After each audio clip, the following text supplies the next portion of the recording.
오늘 여러분과 함께 은혜 받을 말씀의 제목은 우리를 돌보시는 하나님 두 번째 시간이 되도록 하겠습니다.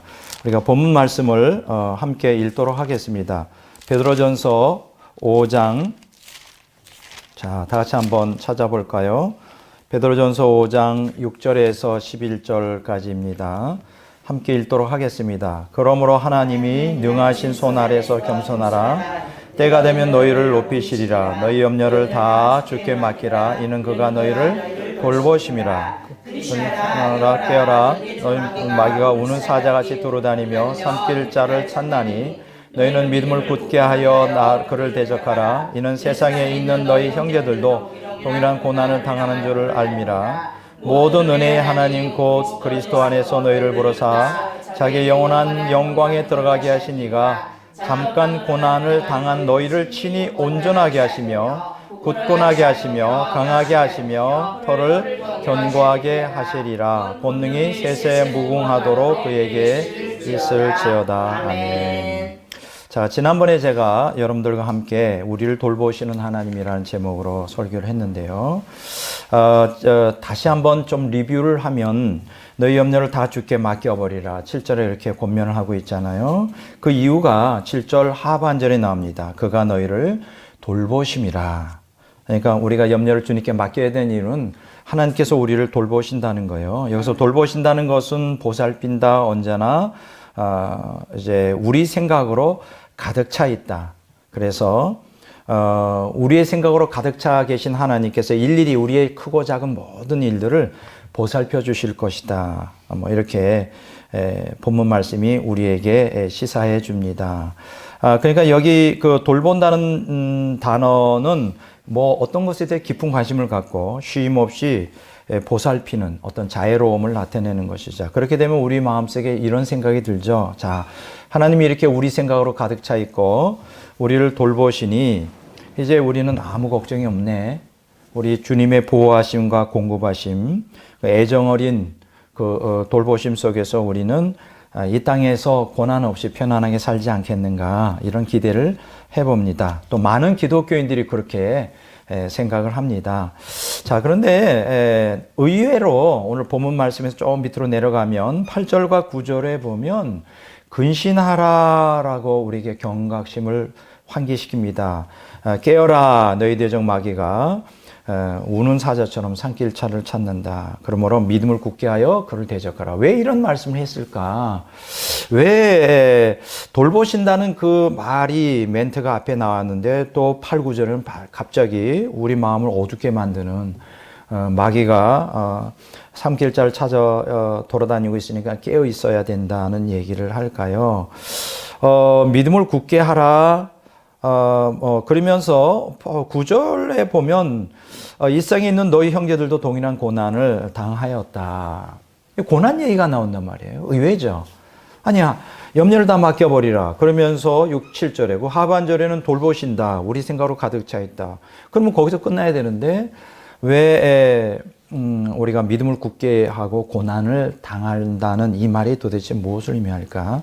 여러분과 제가 이미 언급한 대로 이 당시 베드로전서가 기록될 당시에는 이제 네로 황제의 박해가 심화되고 이제 베드로후서에 보면 이제 베드로가 이 세상을 떠나는 그 순교 직전에 기록된 거예요. 그러니까 이 본문이 이제 AD 64년경에 기록된 거고 얼마 후에 이제 로마의 대화제 사건 동안에 이제 박해가 일어나죠. 이제 그런 앞으로 미래를 예측하면서 다가오는 환란에 믿음으로 굳게 고난을 믿음으로 극복해 나가야 된다라는 것을 여기서 말해주고 있죠. 의외죠. 그러니까 하나님께서 여기서 우리가 깨닫게 되는 것은 하나님께서 지극히 우리가 애정 어린 마음으로 주시하면서 돌보시는 그 하나님의 자녀들에게 고난이 면제가 되지 않는다는 거예요. 고난이 온다는 거예요. 굉장히 헷갈리게 되죠. 오늘 기독교인들이 많이 헷갈리게 됩니다. 하나님의 보호하심이라는 것은 모든 그 염려 걱정이 없는 또 하나님의 보호하심 속에 만사가 형통한 것으로 우리 많은 기독교인들이 착각하죠. 근데 의외로 그렇지 않다는 말이에요. 자, 그럼 여기서 한 가지 우리가 10절과 11절에 그 하나님이 돌보시는 자녀들에게 고난을 허락하시는 하나님의 섭리에 대하여 여기서 표현해 주고 있어요. 고난을 왜 주시는가? 하나님께서 부르신 그들을 고난 주시는 이유는 은혜의 하나님이라는 거예요. 쉽게 얘기하면 우리를 보살피시는 하나님도 은혜의 하나님이고 우리에게 고난을 허락하시는 것도 은혜의 하나님이라는 거예요. 요게 이제 그 인간 부모와 또 우리 영의 부모인 하나님과의 좀 개념 차이가 있습니다. 인간 부모는 어찌든지 자녀를 그냥 보호해주고, 우리가 보통 과보호라 그러죠.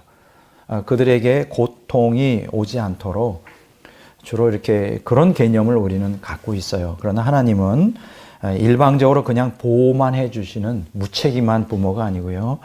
그 자녀가 저 부모를 닮은 좀 더 성숙하고 여기 보면 온전하고 굳게 되고 강하게 되고 견고하고 영적으로 깊이 성숙한 하나님의 자녀가 되게 하기 위하여 무조건 일방적으로 보호만 하는 게 아니라 우리에게 고난을 허락하신다.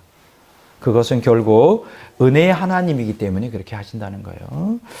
그리고 그 궁극적인 목적은 영원한 영광에 들어가는, 그러니까 천국의 온전한 성숙한 하나님의 자녀로서 들어가게 하기 위해서 그렇게 고난을 허락하신다. 이게 본문이 그렇게 말해주고 있습니다. 그러면서 11절에서는 마지막 피날레를 장식하죠. 권능이 세세 무궁토록 그에게 있을지어다. 이게 무슨 얘기죠? 절대 주권이 하나님께 있다는 거예요. 그러니까 우리에게 좋은 일도 있고 나쁜 일도 있고 형통한 일도 있고 고난도 오는데 이 모든 것이 하나님의 안배하심이다. 그런 얘기를 합니다. 자, 오늘 지난번에 이 설교를 했는데 이게 좀 이 정도 가지고는 좀 설교가 좀 부족해요.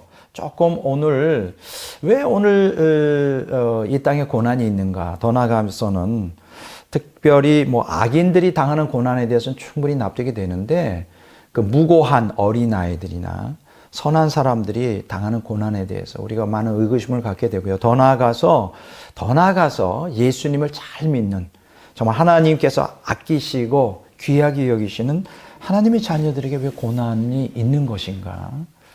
자, 이 문제를 조금 우리가 지난번에 이어서 그러니까 우리를 돌보시는 하나님의 두 번째 시간으로 이 문제를 좀 오늘 한번 좀 다뤄보려고 합니다. 왜냐하면 이 문제는 굉장히 중요한 거예요. 사실은 이것은 우리가 기독교 밖을 벗어나서 오늘 철학에 있어서 가장 중요한 질문이에요. 이 땅에 현존하는 고난에 대한 철학에 있어서 가장 중요한 질문이기도 하고 더 나아가서는 신학에 있어서도 가장 중요한, 가장 어려운 또 질문이기도 합니다. 오늘 많은 기독교인들이 그 여름날에 신앙생활을 해요, 주로. 그게 뭐냐 하면 모든 것이 형통할 때는 하나님을 감사하고 찬양하는데 고난이 밀어닥칠 때 이걸 갖다가 우리가 여름날이 아니라 겨울날에 신앙이라 그러거든요. 여름날의 신앙은 잘 대충 잘 가는 것 같은데 겨울날의 신앙에 대해서 왜 우리에게 고난이 오는지 이것에 대한 구속사적인 성경적인 해석에 대한 바른 답이 없다 보니까 많이 시험에 들어요. 많이 약해지고 심지어는 극단적으로 하나님을 부인하는 사람까지 있습니다. 그래서 오늘 저는 이 어마어마한 고난의 주제는 사실은 한두 시간 가지고 끝날 문제가 아니고요. 제가 생각할 때는 기독교 신학에서 가장 심도 있게 다뤄야 되는 문제인데 사실 안타깝게도 개신교 신학에서는 이 고난 문제가 예수님의 고난으로 그냥 국한시켜서 언급되고 거기서 끝나고 맙니다. 이게 우리에게 닥쳐오는 고난에 대해서는 거의 구체적인 답을 주지 못하고 있어요. 그래서 오늘 잠깐 제가 오늘 설교 시간을 빌려서 이 고난 문제를 좀 다뤄보려고 합니다. 오늘 여러분들이 우리가 종교 철학자들이라는 사람들이 있어요. 근대에서 현대로 넘어오는 과정 가운데 그러니까 16세기, 17세기, 18세기, 19세기 이르러 근대에서 현대로 넘어가는, 근대에서 현대로 넘어온다는 것은 이제 중세 시대의 그 교회 중심적인 어떤 신중심적인 그런 가치관에서 이제 인간 중심적인 가치관으로 넘어오는 과정에 무신론적 종교 철학자들이 한때 득세한 적이 있습니다. 무신론적 종교 철학자들. 이 사람들은 철저히 인간의 이성에 근거하여 합리적으로 이제 그들이 판단하여 신을 이제 부정하게 되는데, 신을 부정하는데 이제 두 가지 큰 그들이 이유를 드는 게 있어요. 하나는 뭐냐면 근대 과학의 급속한 발달로 인하여, 이 근대 과학은 보이지 않는 것을 근거로 하는 게 아니라 보이는 것을 근거로 하거든요. 그러니까 신은 보이지 않잖아요. 그러니까 근대 과학에서는 자연히 보이지 않는 신을 이제 부정하는 방향으로 나가게 됩니다. 그러니까 첫째는 근대 과학의 급속한 발달이 이제 무신론적 종교 철학자들로 하여금 신을 부정하게 되는 이유가 되고요. 또 한 가지 무시 못하는, 또 한 가지 결코 신을 부정하는데 이 무신론적 종교 철학자들이 내놓는 화두가 결코 무시 못하는 게 한 가지가 있는데, 그게 뭐냐면 이 세상에 존재하는 악의 실제에 대한 거예요. 그러니까 하나는 근대 과학의 발달, 또 하나는 이 세상에 존재하는 악의 실제에 대한 거. 특히 이 악의 실제에 대한 것 때문에 사실은 종교 철학자들이 하나님을 부정하게 됩니다. 예.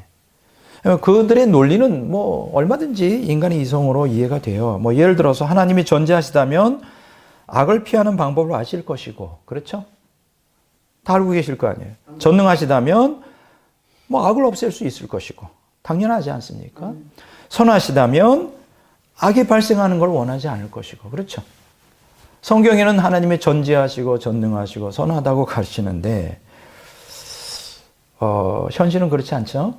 여러분들이 그 가장 대표적인 철학자, 경험주의 철학자 휴미라고, 데이빗 휴미라는 분이 있어요. 1700년대 아주 유명한 철학자였는데, 이 사람이 왜 자기는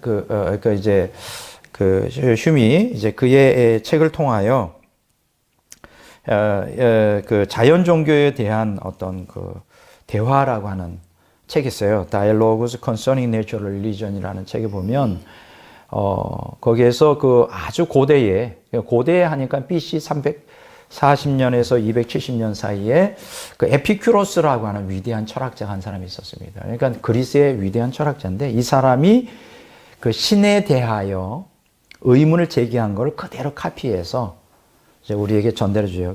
많은 사람들은 이 말을 데이빗 휴미 했다고 하는데, 사실 그분이 한 게 아니라요, 에피큐로스라는 철학자가 한 것입니다. 이 굉장히 그 원서를 보면 장문이 기록이 되어 있어요. 이 에피큐로스의 이 논설은 락탄티우스라고 하는 교부의 글에 있는데요. 어쨌든 이렇게 질문합니다. 악을 방지하기 원하지만 그럴 능력이 없다면 그는 무기력하다. 그렇지 않겠어요? 능력은 있으나 그것을 원하지 않는다면 그는 심술궂다. 능력도 있고 그렇게 할 의향이 있다면 악은 도대체 어디서 오는가? 그렇잖아요? 굉장히 논리적인 것이죠. 이런 걸 벌써 BC 340년, 270년 사이에 이미 고대의 인들이, 그러니까 그때도 악이, 고통이 있었던 거예요. 그러니까 그걸 보면 그 철학사에서 가장 중요한 화두가 이 고통 문제가 아닌가, 고난 문제가 아닌가, 이렇게 생각합니다. 그러니까 이렇게 이러한 현존하는 악에 대하여 답을 얻지 못하니까 이들이 다 하나님을 대적하는 거예요. 그런 하나님은 존재할 수가 없다. 19세기 이제 무신론 철학자들과 20세기 실존주의 문학가들은 아무리 이 세상을 보더라도 이 선이 지배한다고는 생각할 수 없는 거예요. 신이 계시다면 지금 질문한 것처럼 어떻게 이렇게 이 악이 득세할 수가 있느냐. 그래서 이 세상을 악마에 깨어진 거울이다, 이렇게 말합니다. 고통이 아주 득세하다 보니까. 여러분 잘 아시죠? 토스토예프스키의 소설 까라마초프가의 그 형제들이라는 아주 유명한, 난 참 그 토스토예프스키, 저는 톨스토이보다는 나는 이 사람이 더 좋아요. 토스토예프스키가 쓴 소설이 또 하나 있죠? 죄와 벌이죠. 여러분 그런 책들은 읽어야 됩니다. 왜냐하면 그건 그냥 단순한 소설이 아니라 철학이에요, 철학. 그리고 굉장히 종교적인 질문을 많이 합니다. 사실 죄와 벌이라든가 까라마초프가의 성자들이라는 이러한 소설들 보면 그 안에서 인간이 하고 싶은 궁극적인 질문에 대한 걸 많이 하고 있어요. 어쨌든 이 소설에 보면 이반이라고 하는 그 하나님을 대적하는 사람이 있어요. 이반. 근데 그의 형제가 있었는데 그 사람이 이제 수도사가 되었는데 알료샤라고 하는 사람이에요. 알료샤. 그러니까 이반이 이제 수도승이 된 알료샤에게 막 퍼붓습니다. 막 다다다다다다 막 퍼붓는데 이제 그 내용을 다 여기서 설명할 수는 없고요. 한마디로 이렇게 딱 요약하면 그런 것입니다. 물론 나는 신의 존재를 부인하지는 않는다. 이반이 하는 얘기예요. 믿는다. 그래. 그렇지만 이건 절대 받아들일 수 없어. 무고한 어린이조차 고통에서 구원하지 못하는 신을 과연 내가 그런 신을 섬겨야 돼? 난 그런 신을 섬길 수 없어. 이런 거죠. 이 스토리가 계속 쭉 나오는데요. 그 누구라도 다 이해가 될 수 있는 거예요. 무고한 어린애. 죄인이 그렇게 고통당하는 거 이해하는데 무고한 어린애까지 고통당하는. 우리는 병원에 가면 그 유아병동에 얼마든지 그런 애들 많이 보죠. 태어날 때부터 정말 무슨 죄가 있어서 그렇게 고난을 당하는가. 하나님은 자비하시다며 사랑이시라며.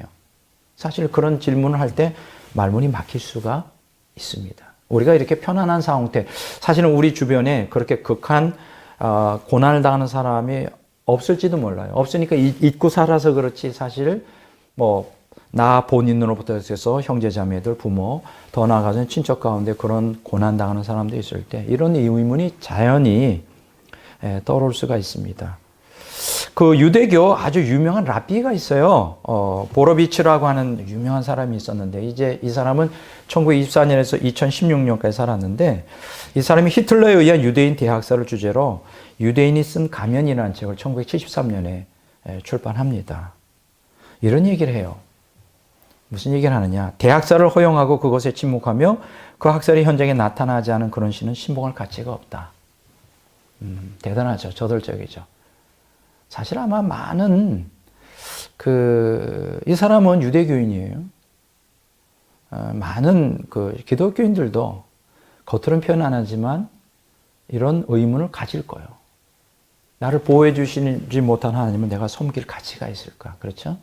극한 상황에 아마 이르면 이런 의문이 떠오를 수 있어요. 그래서 이 카톨릭 신학자 한스 킹이라는 유명한 신학자가 이런 얘기했어요.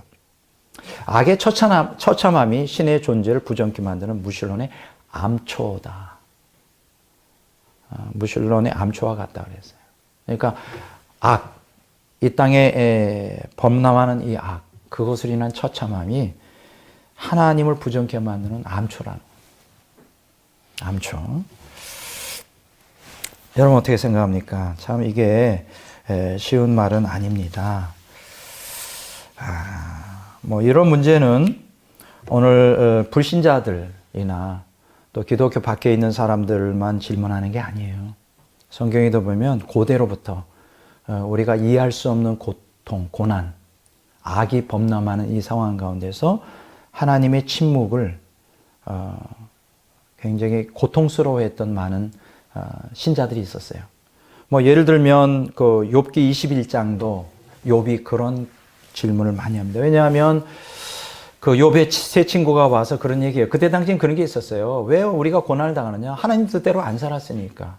너가 바르게 살지 않았으니까 고난이 오는 거야. 그러니까 너 욥 회개해. 이런 얘기를 하는 거죠. 그래서 또 욥은 그게 납득이 안 돼요. 자기는 바로 살려고 애썼잖아요. 근데도 고난이 왔어요. 그럴 리가 없다. 의인들도 고난이 있다. 그게 욥기 21장에 쭉 이제 설명하는 것이고요. 비근한 예로 시편 78편과 시편 37편에 보면 의인들의 고난에 대하여 또다시 질문을 합니다. 왜 의인들은 고난을 당하고 악인들은 그렇게 번성하는지 처절한 질문을 하게 되죠. 예레미야서 12장 1절에서 4절에도 똑같은 질문이 나옵니다. 그러니까 여러분 우리가 신앙이라고 하는 거는 우리가 이해할 수 없는, 납득할 수 없는 고난에 대하여 그냥 무조건 믿습니다로 나가는 게 신앙은 아니에요. 여기 대해서 신앙인이라고 해서 무조건 맹목적인 신앙이 아니라 납득할 만한 그것을 성경적으로, 신학적으로 바른 입장을 갖고 있어야 우리에게 걷잡을 수 없는 고난이 올 때 그 폭풍 속에서 끝까지 믿음을 지킬 수가 있는 것입니다. 그래서 성경에 나오는 신앙인들은 저들이 이해할 수 없는 고난이 올 때 그냥 무시하지 않았어요. 질문했습니다. 질문하는 게 죄는 아니에요. 하나님 왜 이렇게 이런 고난이 오죠? 난 정말 이해가 안 됩니다. 하나님 좀 설명해 주실 수 있어요? 물론 이런 기도를, 절전한 기도를 우리가 해서 뭐 하나님께서 설명해 주신다면 문제가 없겠죠. 여러분 어떻게 생각하세요? 욥기를 보면 하나님이 욥의 질문에 대하여 왜 욥이 고난을 받아야 되는지 답을 주셨나요? 아니요. 답 안 주셨어요. 끝까지. 그러면 여기서 질문이 있습니다. 왜 답을 안 주셨을까? 입장이 곤란해지셨을까? 아니죠. 인간이 이해할 수 없기 때문에. 인간이 그 고난의 신비 속에 감추어진 그 하나님의 뜻을 이해하는 것이 불가능합니다. 제가 좀 안타깝게 생각하는 것은 개신교 신앙이 너무 수준이 낮다 보니까 칭의 중심이고 이 성화 중심이 아니고 또 성화의 과정에서 우리가 고난의 과정, 연단의 과정을 거쳐야 된다는 이러한 가르침이 교회에서 결핍되다 보니까 오늘 많은 기독교인들이 하나님이 허락한 고난의 삶 속에 어쩔 줄 몰라요. 이걸 어떻게 해석해야 될지. 뭐 목사님께 가도 뾰족하게 여기 대해서 답을 목사님 자신도 모르니까 사실은 이게 그냥 성경을 그냥 읽는다고 해결되는 문제가 아니라 깊은 그 신학적 사색과 탐구와 연구를 통하여 사실은 우리가 이 고난의 신비에 대하여 가장 심도 있게 그들이 다루고 중요시하고 또 그들 자체가 그 십자가 영성 가운데 그리스도의 고난에 동참하는 것이 중심이 되었던 교부 신학에서는 이 문제가 이미 해결이 됐어요. 신학적으로. 이미 답이 다 나와 있어요. 그런데 불행하게도 루터의 종교교육 과정에서 교부들의 이 아름다운 고난의 신학, 고난의 신비에 대한 답을 전수받지 못했어요. 개신교가. 그러다 보니까 교부들의 이러한 고난 문제에 대한 성경적 답이 있거든요. 성경에도 이미 기록되어 있고 또 그들의 경험을 통하여 얻어지는 영적 그 답이 있는데 그 답을 우리 개신교인들이 누리지 못한다는 게 저는 안타깝습니다. 이게 신학자들의 책임이에요. 신학자들이 그래서 신학자 한 사람이 얼마나 중요한가. 그 한 사람 루터 칼빈이 칼빈은 좀 그래도 고난에 대해서 설명을 좀 한 것 같아요. 근데 루터 특히 루터에 있어서 이 고난 문제가 심도 있게 다루어지지 않고 그냥 넘어갔어요. 칭의 중심에. 그러다 보니까 오늘 개신교인들이 고난에 대하여 성숙한 이해를 갖지를 못하게 된 이 안타까움이 있습니다. 자, 그런 의미에서 저는 이 고난 문제, 고난의 신비에 대하여 왜 하나님께서 우리들에게 고난을 허락하시는가에 대한 거를 제가 그 아주 대표적인 책 두 권을 여러분들에게 소개해 드립니다. 이거는 꼭 읽으셔야 돼요. 그래서 프랑소와 페넬롱의 그리스도인의 완전이라는 책이에요. 이 프랑소와 페넬롱은 뭐 우리 프랑스의 주교죠, 주교. 굉장히 높은 지위에 있었던 분이고요. 1600년대 후반에 활동을 많이 하셨던 아주 훌륭한 영성가입니다. 아마 짠유기영 부인과 동시대 사람이라고 이렇게 말할 수 있죠.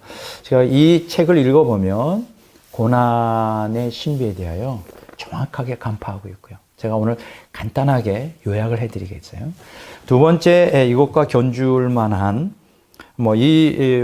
프랑스와 페넬롱은 이 사람은 학자였고요. 신학자였고, 학자는 아니지만 수도사였지만 굉장히 대단한 같은 맥락을 갖고 있는 분이 이제 하나님의 임재 연습이라는 로렌스 형제의 책입니다. 제가 깨닫게 되는 것은 그 교부 영성, 이 두 사람 다 교부 영성을 갖고 있는 사람인데 공통점이 있어요. 고난에 대하여, 고난의 신비에 대하여 정확하게 간파하고 있다. 오늘 그래서 이 희망 없는 이 고난 가운데 함몰되어 멸망해가는 이 세상, 그렇죠? 사실 그렇잖아요. 세상 사람들은 이 고난의 문제에 대해 답을 갖고 있지 않아요. 답을 갖고 있지 않기 때문에 그들은 희망이 없어요. 고난이 오면 그냥 넘어가요. 그냥 멸망해버려요. 그냥 함몰되었고 고난에 휩싸여 그 파도에 휩싸여서 대부분 다 절망해버려요. 그리고 신을 부정해버려요. 이런 세상에 앞으로 점점 더 종말이 끝이 다가올수록 고난이 많아질 텐데요. 하루라도 빨리 이 교부들의 영성의 핵심인 고난의 신비에 대하여 우리가 빨리 선포하고 이 고난을 잘 활용하여 하나님께 나아가는데 귀한 도움이 돼야 되겠죠. 제가 이 프랑스와 페넬롱의 그리스도인의 완전이라는 책을 이 짧은 시간에 다 설명해 드릴 수 없고 간단하게 좀 몇 가지로 설명을 해 드리면 그 38쪽에 악의 허용에 대한 얘기를 합니다. 우리를 당혹스럽게 하는 한 가지 사실은 어떻게 하나님이 그 많은 악들을 선함과 함께 공존하도록 허락하셨는가 하는 의문입니다. 그로부터 시작해요. 도대체 이해가 안 된다. 하나님은 이 세상을 당신의 영광 나타나도록 하기 위해 지으셨지만 세상은 마치 하나님의 명예를 훼손시키기 위해서 존재하는 것처럼 보입니다. 그렇지 않아요? 그리고 여기서 덧붙입니다.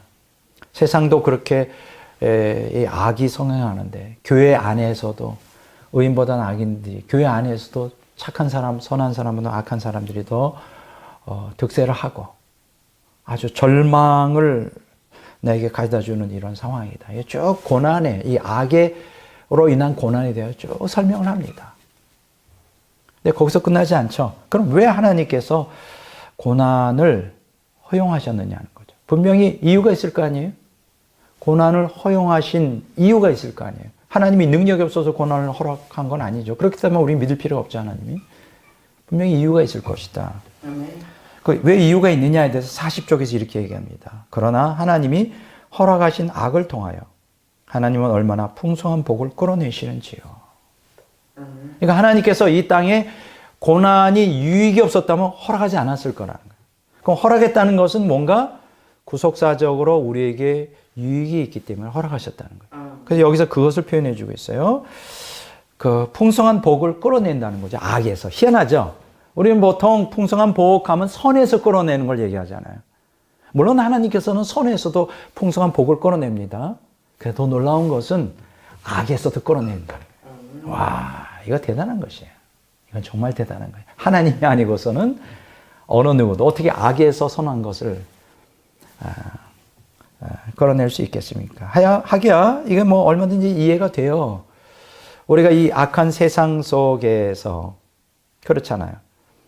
그 악이 성행할 때 반드시 악한 열매만 오는 건 아니에요. 그걸 통해 인간이 각성하고 더 악에 대해 경각심을 가지고 오히려 그것이 전화위복이 되는 경우를 우리는 굉장히 많이 보게 됩니다. 많이 봐요. 그러니까 우리의 현실의 악의 득세가 그것이 결론이 되어서는 안 된다. 거기에 하나님의 섭리가 있다는 것이죠. 하나님은 심오한 계획을 수행하기 위해 악을 선용하신다는 거예요. 이 심오한 계획이 뭘까요? 하나님의 구속사를 이루시는 거죠. 구속사. 그 악을 선용하신대요. 자, 처음에는 악을 허용하시고 두 번째는 악을 선용하신대요. 자, 그런데 이제 47쪽에 보면 이제 영적 무지에 대해서 말합니다. 그런데 하나님의 길을 알지 못하는 연약한 인간들은 악을 보고 경악한다는 거죠. 예. 볼 눈이 없잖아요. 영적인 눈이 없잖아요. 하나님이 그 악을 통해 역사하시는 것을 믿음으로 받아들일 능력이 없잖아요. 그게 경악하죠. 마치 하나님의 정의가 사라진 것처럼 한탄한다는 거예요. 그들은 하나님을 실패자로 생각하며 하나님이 이 땅에 무관심하다고 믿으려 한다는 거예요. 영적 무지죠. 47쪽에 보면. 그러면서 51쪽에 보면 결국 선의 창조가 악의 허용을 통하여 악의 선용을 통하여 이루어진다는 거예요. 하지만 적어도 저는 하나님이 피조세계의 악과 불완전을 이용해 하나님이 뜻하신 선을 창조한다는 사실을 분명하게 봅니다. 악을 통하여 선을 창조한다는 거예요. 이야, 대단한 것입니다. 악을 통하여 뭐를 창조해요? 선을 창조해요. 야, 그건 대단한 것입니다. 네네네. 자, 이런 의도를 가지고 하나님은 폭군과 같은 사랑으로, 잘 보세요. 오늘 그리스도인들에게 어떤 사랑으로 밀려오시냐? 폭군과 같은 사랑으로 다가오신다는 거예요. 하나님께만 헌신하는 사람을 극한 상한 고난으로 몰아가신다는 거예요. 폭군과 같은 사랑으로 다가오셔서 온전히 하나님의 뜻대로 살겠다고 결단하는 사람을 극한 고난의 소용돌이 속으로 몰아가신다는 거예요. 우리가 좀 이해가 안 되죠. 우리를 정말 끔찍이 사랑한다면 고난을 멀리 하시고 보호해 주셔서 형통케 해야 되는데 그 반대로 고난이 더 밀려오도록 아주 극한 상황으로 몰아가신다는 거예요. 폭력적인 사랑으로 다가오셔서 걷잡을 수 없이. 자, 그리고 하나님은 영혼의 치명적인 일격을 가한다는 거예요. 마지막 일격을 가한다는 거예요. 그 누구? 하나님께 헌신된 사람에게 치명적 일격을 가해요. 그 일격을 왜 가하느냐? 외부의 모든 도움을 다 차단해 버린다. 그러니까 인간이 본능적으로, 본성적으로 물질을 의지하고 사람을 의지하고 그렇죠. 네. 환경을 의지하고 이게 본성이잖아요. 네. 근데 그렇게 해서는 하나님을 온전히 의지하고 하나님을 나의 전부로 받아들이기가 어려우니까 하나님께서 특별히 사랑하는 사람들에게는 막 폭력적인 사랑으로 다가오셔서 일격, 마지막 일격을 가요. 그래서 완전히 고난으로 무력화시켜버리죠. 그래서 하나님은 영혼의 치명적 일격을 가하여 외부의 모든 도움을 차단함으로 오직 하나님께만 속한 존재로 만들어버린다는 거예요. 신적 소유죠. 와, 여기에 고난의 목적이 있습니다. 아마 인생을 오래 사는 분들은 이 설교를 들으면 끄떡할 거예요. 아, 내가 이렇게 신앙이 이만큼이라도 된 게 하나님이 계속 폭력적인 상황으로 다가와서 그 고난을 통하여 다 물질이든 환경이든 사람이든 의지하는 거 다 초탈하도록. 그 고난이 없었으면 그렇게 하지 못했겠죠. 네. 자, 69쪽에 보면 이로 인하여 전적으로 하나님의 소유가 된 사람은 항상 행복합니다. 이제 결국은 모든 상황에서 예외 없이 항상 하나님이 원하시는 것만을 사모하는 사람은 그 마음속에 천국을 이룹니다. 천적 행복이 이러한 초탈을 통하여 온전히 전적으로 하나님을 신뢰하고 그렇죠. 환경을 온전히 초탈하는. 근데 여기 환경을 초탈하는 게 어느 정도까지냐? 전적으로 신뢰하는 게 언제까지냐? 여기 이제 이런 얘기 있어요. 가장 최상의 신뢰는 하나님이 우리에게 허락하신 모든 일, 불쾌한 일이든 유쾌한 일이든 무조건 받아들이는 것이다. 전적 신뢰는. 이거 쉽지 않죠? 불쾌한 일 받아들이기 쉽지 않죠. 유쾌한 일은 좋은데 불쾌한 일을 받아들이기 쉽지 않아요. 그게 하나님의 뜻 안에 있다는 거. 불쾌한 일은 인내로, 유쾌한 일은 집착하지 말아야 된다. 이게 전적 신뢰로 나가는 길이고 환경 초탈에 대해서는 온전히 하나님께 자신을 드리는 자는 자신의 욕망, 타인의 판단, 사람들의 악의, 폭력적인 말, 냉대와 비열한 조소, 배반과 변덕스러운 적들의 계략과 함정에서 자유롭게 되어야 한다. 환경을 초탈하는 거죠. 그러니까 온전히 이 고난을 통하여 자기를 초탈하는 것을 훈련받은 사람은 이 모든 걸 다 초탈해버려요. 그 사람이 영적으로 성숙했는지 안 성숙했는지 이렇게 보면 알아요. 극한 상황에 보면 압니다. 제가 그 사람의 본성이 두 가지로 드러나요. 첫째는 극한 상황에 몰렸을 때. 두 번째, 이해관계가 얽혔을 때. 극한 상황이 일어나면 그 사람이 감춰줬던 본성이 겉으로 드러나요. 그리고 이해관계. 나에게 손해가 되는 거일 때 사람들은 얼굴이 변하기 시작하죠. 그때 그 사람의 진정성 있는 모습을 보여줘요. 진짜 연단받고 전적으로 고난을 통하여 전적으로 하나님만 의지하고 환경을 초탈하는 사람, 이 모든 것들을 다 극복해요. 변함이 없어요. 그렇지 않은 사람들은 그 본색이 드러나는 거예요. 네. 어쨌든 하나님께서는 우리 영혼을 온전케 하기 위해서 우리를 다 발궈벗기시죠. 우리의 모든 추한 것 다 발궈벗기고 그것이 다 제거되고 정화될 때까지 가차없이 하나님께서 시련을 허락하신다. 네. 자, 그래서 이 모든 것을 초탈하고 전적으로 하나님을 의지하고 연단을 통하여 이제 하나님께 나아가는 사람이 어떤 복이 주어지느냐? 진정한 행복이 그에게 주어진다는 거예요. 그래서 모든 상황에서 예외 없이 항상 하나님이 원하는 것만을 사모하는 사람. 이게 그렇게 되면 오직 하나님이 나의 전부가 되는 거예요. 그런 사람들은 마음의 천국을 이루죠. 천국을 이룹니다. 천국. 마음의 천국을 이뤄요. 오늘 우리가 불행해지는 건 돈이 없어서가 아니에요. 환경 때문이 아닙니다. 철저히 하나님이 나의 전부가 안 되어 있기 때문에 불행할 이렇게 오늘 기독교인들이. 자세히 한번 보세요. 아, 돈이 많으면 행복할 것 같아. 환경이 좋으면 그리고 뭐 이거 무엇이 있으면 무엇이 있으면 그렇지 않습니다. 그건 잘못 보고 있는 거예요. 우리가 불행한 이유는 딱 한 가지예요. 모든 걸 초탈하지 못해. 자기중심적으로 모든 걸 보고 육적인 욕망에 매여 있고 모든 것들이 이 초탈하지 못하다 보니까 그리고 초탈하지 못하면 저쪽으로 하나님을 의지하지 못하게 되고 하나님을 나의 전부로 삼지 못하니까 행복하지 못하고 천국을 누리지 못하는 거예요. 그래서 오늘 고난의 목적이 뭐냐?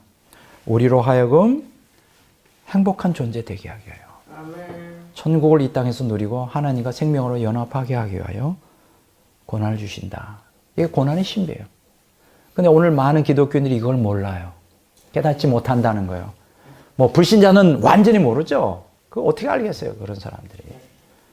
우리는 알아야 돼요. 성경이 그걸 가르치고 있고 우리 수많은 우리 교부 영성을 지닌 그들이 고난의 신비를 간파를 했습니다. 그러면서 이 책은 82쪽에 이렇게 결론을 냅니다. 이처럼 우리를 정화시키고 하나님의 복받을 자격이 있는 자로 만들기 위해서 하나님이 허락하시는 고난을 과연 우리가 악이라고 칭할 수 있겠는가? 이 고난을 악이라고 칭할 수 있겠느냐? 아니라는 거예요. 이해가 되시죠? 예, 충분히 납득이 되십니다. 그래서 이 고난 문제는 너무나 중요한 문제이기 때문에 오늘 기독교인들이 마음속에 깊이 생각을 좀 해야 됩니다. 제가 오늘 이 설교를 끝내기 전에 이렇게 어떤 분이 그 이메일로 우리 스마트폰으로 이 기도문을 이렇게 주셨어요. 너무 이렇게 읽는데 막 울컥울컥하고 막 성령이 감동이 오더라고요. 그래서 이 기도문을 읽고 오늘은 끝내고요. 이 주제로 한 번 더 제가 신명기 29장에 있는 말씀을 가지고 우리가 한 번 더 설교를 좀 하려고 좀 생각하고 있습니다. 오늘 여러분과 함께 설교를 끝내기 전에 드리고 싶은 기도문인데 뭐냐면 사를르 푸코라는 사람의 의탁의 기도라는 기도예요. 의탁의 기도. 굉장히 유명한 노래로 되어 있어요. 노래로 되어 있고 사를르 푸코라는 사람은 1858년에서 1916년까지 살았던 수도사죠. 수사. 개신교인이 아니라 조금 그렇긴 하지만은 가톨릭 교인이었지만 이 사람도 보면 인생이 굉장히 평탄하지가 않았어요. 젊은 날부터 많은 우여곡절이 있었고 갈등이 있었고 또 쾌락과 물질적인 삶을 추구했었고 그래서 이제 학교에 다니면서도 그 기숙생활 하는 게 답답해가지고 학교를 탈출하고 떠나고 이런 일들 그리고 나중에는 육군사관학교에 들어가서 기병 학교를 졸업하고 소위로 인간하고 그렇지만은 그러다가 또 많은 방탕하게 살아서도 문제를 일으켜서 또 이러한 많은 어려움을 당했던 그러면서 이렇게 세상을 떠돌이 한 듯이 여기저기 다니다가 결국은 이제 사막으로 들어가게 되죠. 광활한 사막 속에서 거의 운둔수사처럼 살면서 거기서 비로소 이제 자기의 모든 환경을 초탈하고 여러분 사막이라는 게 굉장히 고난스러운 환경이잖아요. 외롭고 고독하고 거칠고 결국은 그렇게 많은 우여곡절이 있는 삶 속에서 결국 사막 속에서 이제 결국은 하나님의 사랑을 깨닫게 됩니다. 그리고 그분이 남긴 이 시가 오늘 우리에게 이제 신금을 울리는데 제가 한번 읽고 끝내도록 하겠습니다. 샤를르 드 푸코의 의탁의 기도. 아버지, 이 몸을 당신께 바치오니 좋으실 대로 하십시오. 저를 어떻게 하시든지 감사드릴 뿐 저는 무엇에나 준비되어 있고 무엇에나 받아들이겠습니다. 아버지의 뜻이 저와 모든 피조물 위에 이루어진다면 이 밖에 다른 것은 아무것도 바라지 않습니다. 내 영혼을 당신 손에 도로 드립니다. 당신을 사랑하옵기에 이 마음에 사랑을 다하여 제 영혼을 바치옵니다. 하나님은 내 아버지이시기에 끝없이 믿으며 남김없이 이 몸을 드리고 당신 손에 맡기는 것이 어쩔 수 없는 저의 사랑입니다. 아멘.